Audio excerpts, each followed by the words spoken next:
Hello everyone and welcome back to the NPC Dungeon. This week I have a short little video for you all, and it will be yet another departure from my usual style, and that's because I'll be talking about serial and episodic campaigns, what they are, the pros and cons of each, and how I do them. I really hope you enjoy it, so let's get started and let's learn something. First up, let's start with definitions. So what are they? This section won't be too long since I'm just giving simple definitions here, but to begin, serial campaigns are just campaigns that follow an overall story. The adventures your players go on are strung together in some way. Real quick, I also want to say that not every single adventure and encounter has to be strung together in such a way. There's nothing wrong with an occasional filler encounter or a random fun adventure. Just like I always say, we just need to know our tables. A lot of what we do depends on them and what they enjoy, so keep that in mind. An episodic campaign, on the other hand, features adventures that do not have to be strung together. You may just simply have a bunch of small short story-like adventures, little vignettes if you will, but as you may have guessed, I don't typically see the dividing line between these two types of campaigns as so strong. I personally think that they lie more so on two ends of a spectrum, and most campaigns probably fall somewhere in between. Just for a few examples of how this might work, you may have a bunch of loosely connected adventures, or a solid story that features many side quests. However, with all that being said, I will be treating them as two distinct types for the purpose of comparison in this video. You can think of it as comparing the features of each, or as comparing episodic-like versus serial-like campaigns if you prefer. Now I'm going to move on to what each of these bring to the table.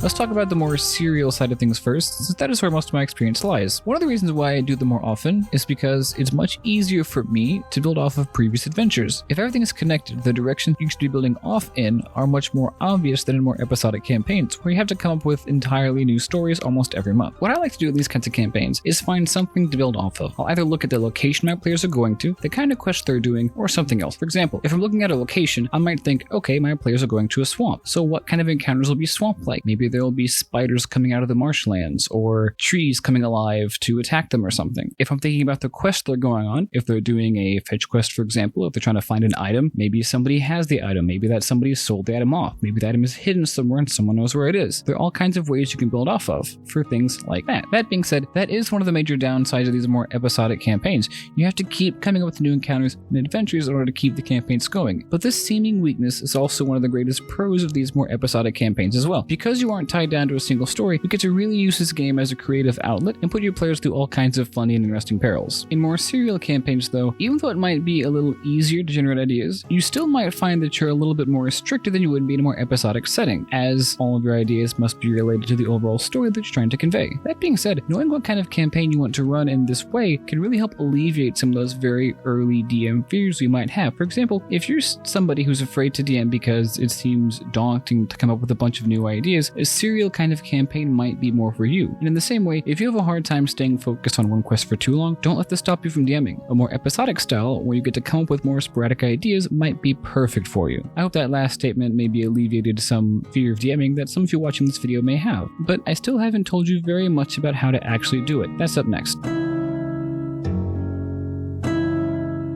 Serial campaigns are a little bit more straightforward in this regard. It helps to know the main plot in the backbone of the campaign. For example, is there a main villain? What are they doing? Plan for the end, not just for the campaign, but also for the particular adventure that you're running at the time. And I recommend ending with a transition that leads to another. And if you're curious, I have a video all about ending arcs of your campaigns, and I'll leave a link in a card as always. Episodic campaigns can be a little bit trickier, at least for me. Much like when writing a short story, you have to be much more careful and efficient with your writing. Obviously, I think plot twists are a good addition to any D&D campaign. I even have a video about it. There will be a link in a card up above if you're curious. But the adventures in episodic campaigns practically require them. But not every single twist has to be some incredible revelation. For example, I once had my players going to an old catacombs. On the way, they ran into an old gnome who appeared to have lost some of his memory. Later on, the party found out that he was the architect of the catacomb. Oh, and by the way, these catacombs were able to turn into a giant flying dragon, a dragon my players used eventually as their base. But again, you don't have to get super fancy with it. Also, by the way, if you want to hear parts of that story, I've told a little bit of it before. I'll go ahead and leave a link in a card to that video if you're curious, and if you want, let me know. I'll try to get around to telling more stories from that arc if you want. It's from my Campaign 2 playlist, so I'll leave a link in a card to that as well if you want to check out more videos of that campaign. It was lots of fun and I really think you'll enjoy it. It was also a more serial style campaign, but it had lots of little episodic elements in it, so it demonstrates that idea of these two campaign types being more of a spectrum pretty nicely, I think. And that's it. I know it wasn't a lot, but I still hope you enjoyed this bite-sized overview of serial and episodic campaigns anyway. If you did, feel free to leave a like if you want. You can also comment. Let me know what I did right and even what you didn't like. I love hearing all your feedback. And you could even just check in and say hi if you want. I almost always respond. And if you really like not just this video, but my content in general, feel free to subscribe so that you are updated whenever I release a new video. I release new DM advice videos on Fridays and a short video every single day of the week. And feel free to come back next week where I'll continue this more informative trend and talk all about different types of adventures that you might run in your campaigns. Again, I really hope that you liked it. I want to thank you all so much for watching. Until next time, let's learn something.